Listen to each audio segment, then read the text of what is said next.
Fikih Ramadan. Mari perluas ilmunya agar semakin lapang hatinya. Salahkah Idul Fitri dimaknai kembali suci? Idul Fitri ini artinya id, kembali. Fitri ini menggunakan ta, yakni artinya makan pagi, bukan kembali suci.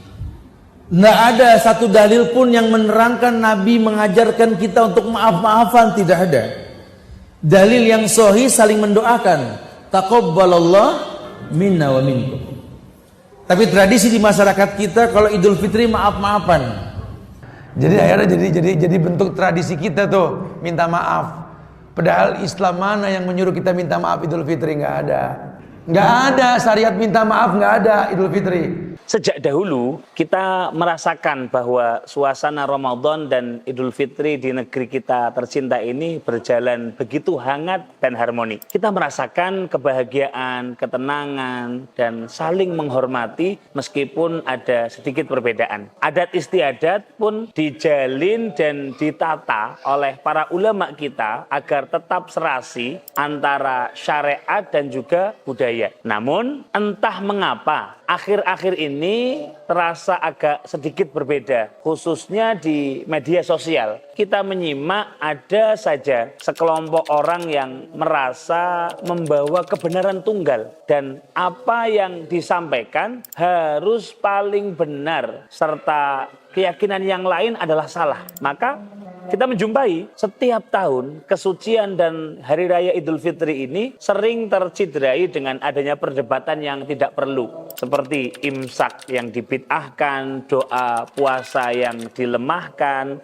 kultum tarawih juga dianggap bid'ah, serta bilangan rakaat tarawih pun dimonopoli. Hingga kebiasaan mengucapkan kembali suci di hari Idul Fitri pun ikut dikomentari. Banyak masyarakat kita, baik yang awam hingga para tokohnya, sering memaknai Idul Fitri ini sebagai momentum untuk kembali suci atau kembali fitrah. Karena Id adalah kembali, fitrah itu adalah suci. Bukan tanpa alasan, ini adalah sebuah harapan. Semoga puasa, zakat, tarawih, bacaan Al-Quran, dan semua amal soleh yang dilakukan di bulan Ramadan, semoga menjadi pelebur dosa yang kita lakukan kepada Allah Subhanahu wa Ta'ala. Nah, momentum saling memaafkan, halal bihalal, menjadi penyempurna agar dosa kita kepada sesama pun termaafkan dengan momentum saling memaafkan dan halal bihalal. Ini tentu makna yang sangat filosofis dan indah. Sayang, ada saja pihak yang kekeh memaknai Idul Fitri harus secara literal. Sehingga menurut mereka yang benar Idul Fitri ini kembali makan pagi, kembali sarapan. Artinya di hari 1 Syawal itu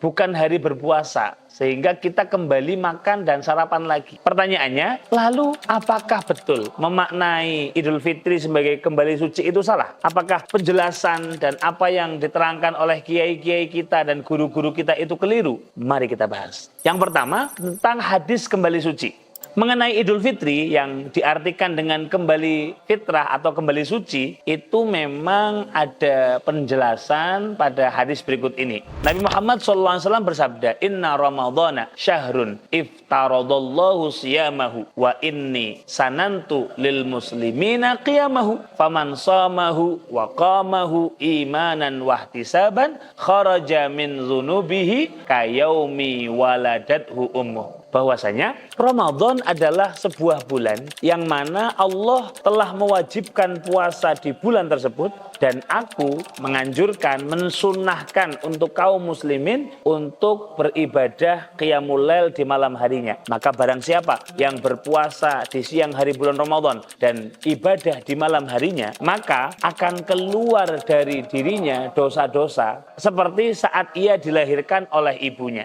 Teman-teman bisa melihat hadis ini dalam riwayat Al-Imam Ahmad bin Hanbal, Al-Imam Ibnu Huzaimah, Al-Imam Ibnu Majah, dan Al-Imamul Baihaqi.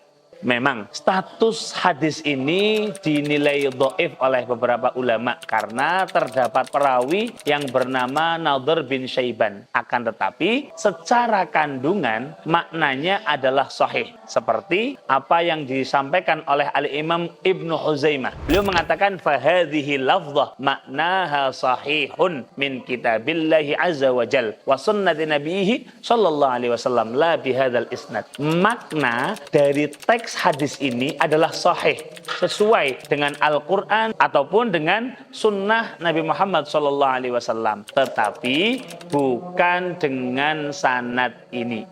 Oleh karenanya muhakkik dan pakar hadis dari India menjelaskan bahwasanya qala al-a'zumi isnaduhu dhaifun wa ma'nahu tsabitun. Beliau mengatakan sanad hadis ini memang dhaif tetapi maknanya benar.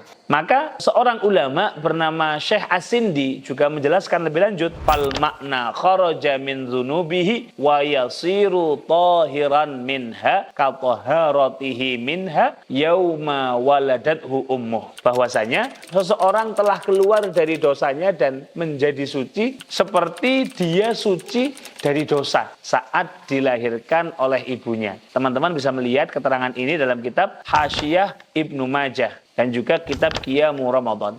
Kesimpulannya ada 2 poin. Yang pertama, Idul Fitri jika kita maknai dari segi bahasa memang lebih tepat bermakna kepada kembali makan atau kembali berbuka. Karena memang kita tidak lagi berpuasa. Tetapi yang kedua, setelah berpuasa Ramadan dan ibadah lainnya, maka orang tersebut kembali telah diberi ampunan dari semua dosa-dosanya. Dan dia telah suci dari dosanya. Maka ini semacam makna uruf yang bisa diartikan kembali suci sesuai dengan hadis di atas tadi. Ucapan yang dipermasalahkan. Pada video adab berhari raya yang sudah kita tayangkan di video sebelumnya, telah kami bahas tentang bagaimana ucapan dan doa yang dibaca oleh para sahabat ketika merayakan hari raya. Namun di negara kita ucapannya agak sedikit berbeda. Misal kita sangat familiar dengan kata-kata minal aidin. Semoga kita termasuk orang-orang yang kembali suci dari dosa, kembali menjumpai Ramadan yang akan datang. Wal faizin. Moga-moga kita termasuk orang-orang yang beruntung. Mohon maaf lahir dan batin. Nah, kata-kata ini banyak sekali kita dengar ketika perayaan Idul Fitri. Lalu bagaimana sebetulnya hukumnya? Seorang ulama dari Arab Saudi bernama Syekh Abdurrahman As-Sa'di pernah ditanya mengenai ucapan-ucapan selamat seperti ini. Kemudian beliau menjawab, berikut redaksinya. Masalah ucapan di hari raya dan semisalnya ini berlandaskan pada pondasi besar, yaitu bahwa dasar dari semua kebiasaan atau tradisi ini yang berupa ucapan ataupun perbuatan, hukum asalnya adalah boleh. Maka tidak ada yang haram dari tradisi-tradisi tersebut kecuali memang sesuatu yang jelas-jelas bertentangan atau mengandung hal-hal yang dilarang oleh agama atau ada mafsadah di dalamnya secara syar'i. Pondasi besar ini telah ditunjukkan oleh Al-Quran dan Al-Hadis dalam banyak tempat di dalamnya.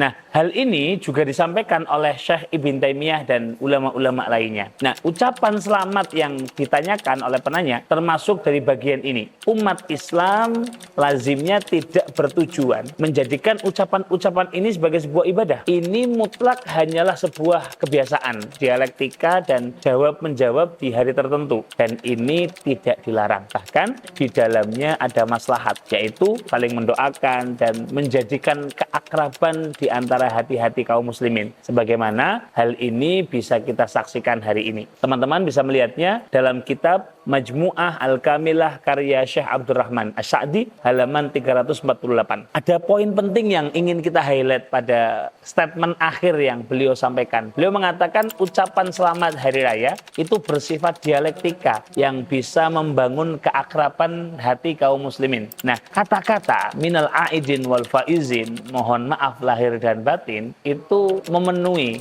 kriteria yang disampaikan oleh Syekh pada kitab tersebut. Artinya, jika Para ulama besar Saudi saja memperbolehkan. Anehnya, kadang ada santri atau orang yang baru belajar justru melarang atau mempermasalahkan, bahkan memberi stempel yang aneh-aneh. Nah, mari di momentum Idul Fitri yang mulia ini kita eratkan kembali silaturahim dan ukhuwah Islamiyah di antara kita. Berhenti merasa paling benar, berhenti merasa paling mengerti sunnah, tinggalkan hobi menyalahkan orang lain hanya karena tidak sama dengan pemahamannya atau tidak sama amaliyahnya. Percaya deh, semakin banyak ilmu yang kita miliki, tentu akan semakin besar pula kebijaksanaan dan kedewasaannya. Mari kita perluas ilmunya agar semakin lapang hatinya. Semoga bermanfaat. Assalamualaikum warahmatullahi wabarakatuh.